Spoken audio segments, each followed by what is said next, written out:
For 1 month in the summer of 1980, this group of young athletes, along with their coach and manager, carried on a tradition of excellence in the sport of Little League Baseball, claiming a national title and representing their country. Their first challenge along the road to victory came from the Port Arthur Continentals in the district final. Scoreless after 8 innings, Port Arthur earned 3 runs in the top of the 9th, which were answered by the Supreme Cleaners-sponsored Fort William squad in the bottom of the inning. A single with 2 men on in the bottom of the 13th saw the Fort William National Internationals repeat as District 3 champions. Next up were the provincial championships in Stony Creek.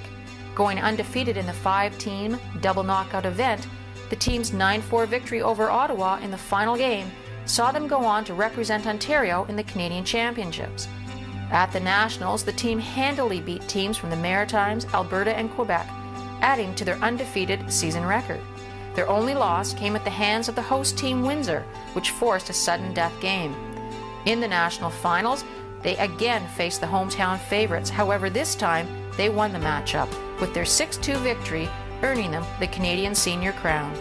Packed and on the bus, they headed to Gary, Indiana, to represent Canada at the Little League Senior World Series, a round-robin tournament featuring other teams from Europe, the Far East, Latin America, and the United States. Joining them on their journey were also some very proud parents. Canada's first challenge came from a team from Houston, Texas, who were representing the U.S. South. Following a rain delay and the drying of the field with the help of a helicopter, the game got underway. Getting off to a great start, Canada turned 2 stolen bases into a 2-run lead in the first inning, adding another in the top of the second. The Texans added 2 of their own in the bottom half of the inning and another in the 6th to tie it up. Heading into the 7th and last inning, a single by the U.S. squad saw a hard-lost 4-3 final. Next up were the U.S. West representatives, a team from Oahu, Hawaii.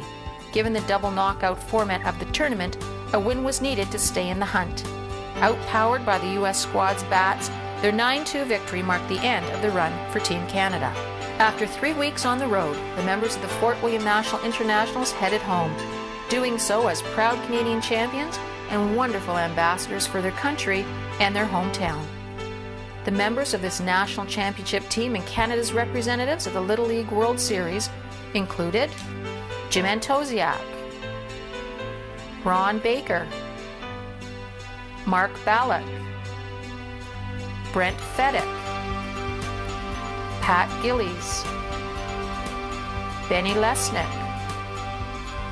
Peter Letwin, Pat McSweeney, Dan Oleksick, Marco Lesko, Greg Pahalski, Ron Rosengren, Don Tront, Kevin Vecchio, Manager Hugh Smith, Coach Leo Loop. It was 26 years ago that these young athletes left their mark on our region's proud sports heritage, and no doubt to them and to their many fans, it feels like only yesterday.